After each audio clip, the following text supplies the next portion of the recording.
Hello जी, क्या हालचाल। मस्त जबरदस्त। उम्मीद करते हैं जहां भी होंगे पढ़ाई एकदम बढ़िया तरीके से आप कर रहे होंगे। आज हम लोग देखने वाले हैं फिर से बायोलॉजी का जो एक लेक्चर बढ़ गया था वही देखने वाले हैं। बायोलॉजी का ये चैप्टर नंबर 7 है और चैप्टर का नाम है आनुवंशिकता एवं जैव विकास। ठीक है, चलिए शुरू करते हैं।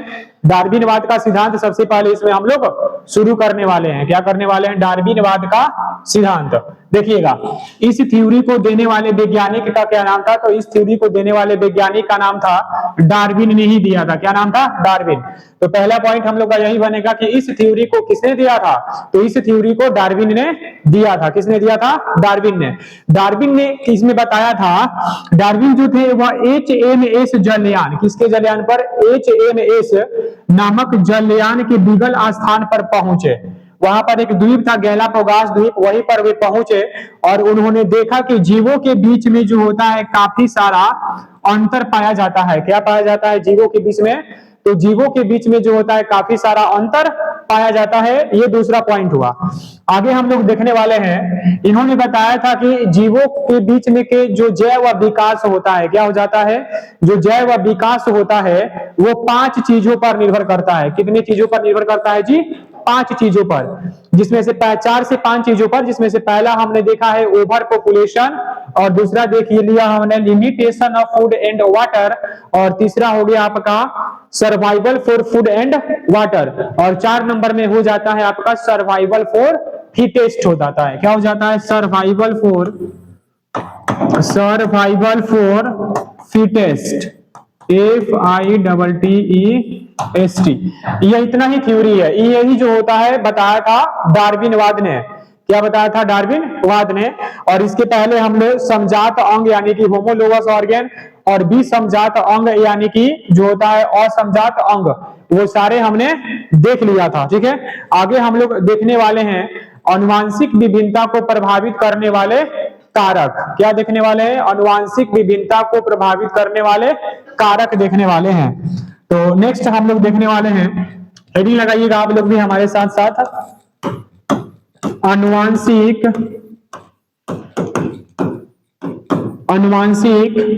विभिन्नता को प्रभावित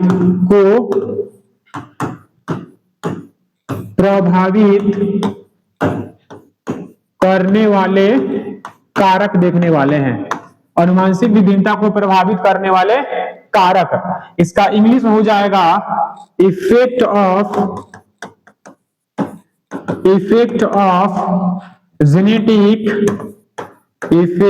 of genetic variation, VERIATION। Genetic variation यानी कि आनुवांशिक विभिन्नता को प्रभावित करने वाले कारक। क्या देखने वाले हैं? आनुवांशिक विभिन्नता को प्रभावित करने वाले कारक देखने वाले हैं। तो देखिएगा, आनुवांशिक विभिन्नता को जो होता है प्रभावित करने वाले जो कारक होते हैं वो 3 होते हैं। कितने होते हैं? 3। तो नीचे में हम लोग लिखते हैं कि आनुवांशिक विभिन्नता को, किसको जी? आनुवांशिक विभिन्नता को प्रभावित करने वाले कारक कितने होते हैं? 3 होते हैं। तो देखिएगा, लिखेंगे आनुवांशिक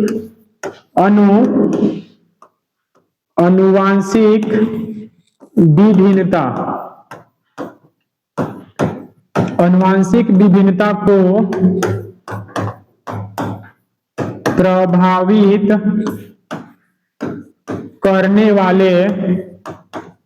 करने वाले कारक, अभी बताया ना मैंने कितने होते हैं? 3 होते हैं। आनुवांशिक विभिन्नता को प्रभावित करने वाले कारक 3 होते हैं। कितने होते हैं जी? 3 होते हैं। इसमें से पहला आ जाता है आपका म्यूटेशन यानी कि उत्परिवर्तन यानी कि म्यूटेशन, MUTATION यानी कि म्यूटेशन। और दूसरा हो जाता है आपका जीन पोल। क्या हो जाता है जी? जीन पोल हो जाता है, या जीन फ्लो ही होगा। जीन फ्लो यानी कि जीन प्रवाह। क्या हो जाता है? जीन प्रवाह यानी कि जीन फ्लो हो जाता है, जीन फ्लो।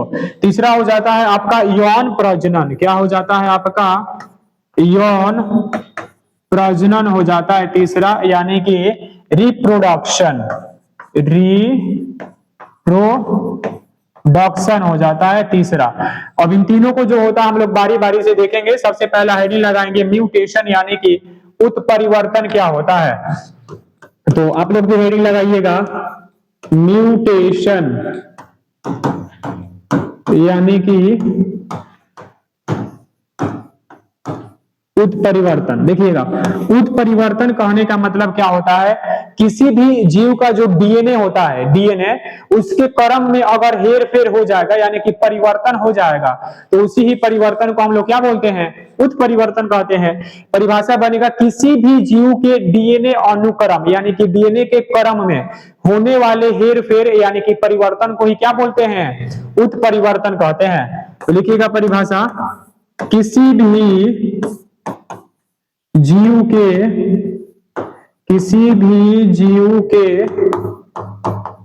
डीएनए अनुक्रम में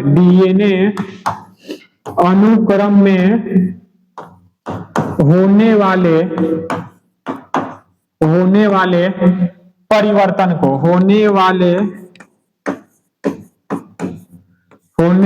परिवर्तन को उत्परिवर्तन कहते हैं। होने वाले परिवर्तन को उत्परिवर्तन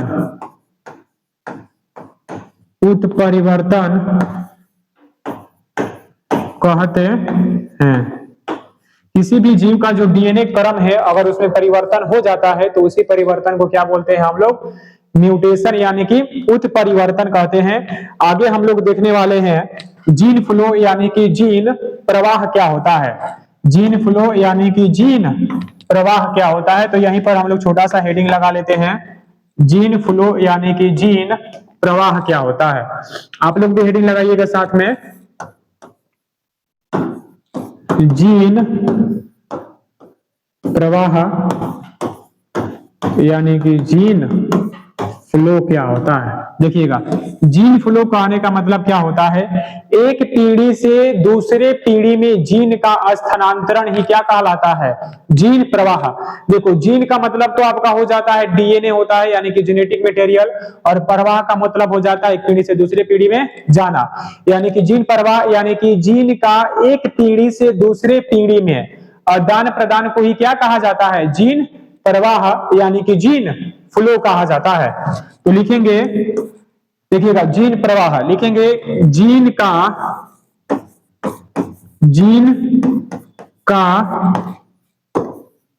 एक पीढ़ी से दूसरे पीढ़ी में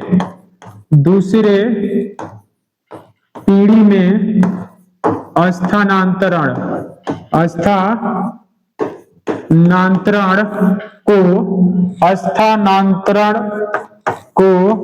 क्या कहते हैं, जीन प्रवाह कहते हैं। जीन प्रवाह कहते हैं, क्या कहते हैं, जीन प्रवाह कहते हैं। ये दूसरा हो गया। और तीसरा में था आपका यौन प्रजनन यानी कि रिप्रोडक्शन, या फिर वही था ना, रिप्रोडक्शन। तो तीसरा हेडिंग लगाइएगा आप लोग भी साथ साथ, यौन प्रजनन यानी कि रिप्रोडक्शन यानी कि यौन प्रजनन, यौन होगा ना यहाँ पर, यौजन थोड़ी होगा, क्या हो जाएगा, यौन प्रजनन। मतलब देखो, यौन प्रजनन कहने का मतलब क्या हो जाता है, यौन प्रजनन कहने का मतलब हो जाता है आपका नर कोशिका। नर कोशिका में क्या होता है आपका, स्पर्म होता है, और एक हो जाता है आपका मादा कोशिका, और मादा कोशिका के रूप में आपका क्या रहता है, स्पर्म के बाद आ जाता है आपका ओवम। ये दोनों मिलेगा तो उसी को बोला जाता है आपका यौन प्रजनन यानी कि रिप्रोडक्शन। तो परिभाषा क्या बनेगा कि नर कोशिका और मादा कोशिका में क्या करने की प्रक्रिया, मिलने की प्रक्रिया को क्या बोला जाता है, यौन प्रजनन कहते हैं। तो परिभाषा में हम लोग लिखेंगे कि नर कोशिका और मादा कोशिका, ठीक है। उम्मीद करते हैं समझ में आ रहा होगा। तब तक के लिए चैनल को लाइक कर दीजिएगा और सब्सक्राइब करें, और ज्यादा से ज्यादा जो होता है वीडियो को शेयर भी कर दीजिएगा। तो देखिएगा, लिखने वाले हैं हम लोग नर कोशिका नर कोशिका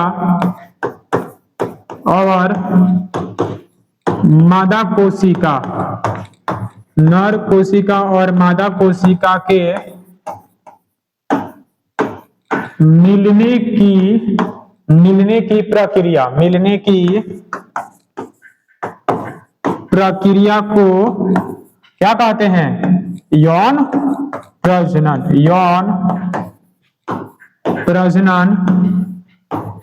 कहते हैं।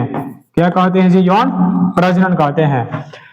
देखिएगा, हेडिंग था हम लोगों का कि जो होता है आनुवांशिक विभिन्नता को प्रभावित करने वाले कारक कितने होते हैं? 3 होते हैं, जिसमें से पहला म्यूटेशन था, दूसरा था आपका जीन प्रवाह यानी कि जीन फ्लो, और 3 नंबर में था आपका यौन प्रजनन यानी कि रिप्रोडक्शन।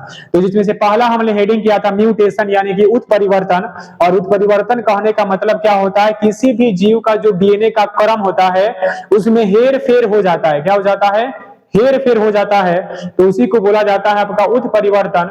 उसके बाद से हेडिंग किया था हमने जीन प्रवाह यानी कि जीन फ्लो, और जीन फ्लो कहने का मतलब हो जाता है कि एक पीढ़ी से दूसरे पीढ़ी में अगर जीन का आदान प्रदान हो रहा है, क्या हो रहा है? जीन का आदान प्रदान हो रहा है, तो उसी आदान प्रदान को क्या बोला जाता है? जीन फ्लो कहा जाता है। और 3 नंबर में हेडिंग किया था हमने यौन प्रजनन यानी कि रिप्रोडक्शन। उसका परिभाषा यह था कि नर कोशिका और मादा कोशिका की जो मिलने की प्रक्रिया होती है उसी को क्या बोला जाता है? रिप्रोडक्शन यानी कि यौन प्रजनन। इस चैप्टर में जो होता है इतना ही बचा हुआ था, बाकी ये वाला जो चैप्टर है यहीं पर होता है आपका इंड। क्या हो जाता है? इंड हो जाता है। आगे हम लोग देखेंगे नेक्स्ट चैप्टर जिसका नाम हो जाएगा रिप्रोडक्शन यानी कि प्रजनन। मिलते हैं अगले वीडियो में, तब तक के लिए लाइक करिए और सब्सक्राइब करिए ज्यादा से ज्यादा।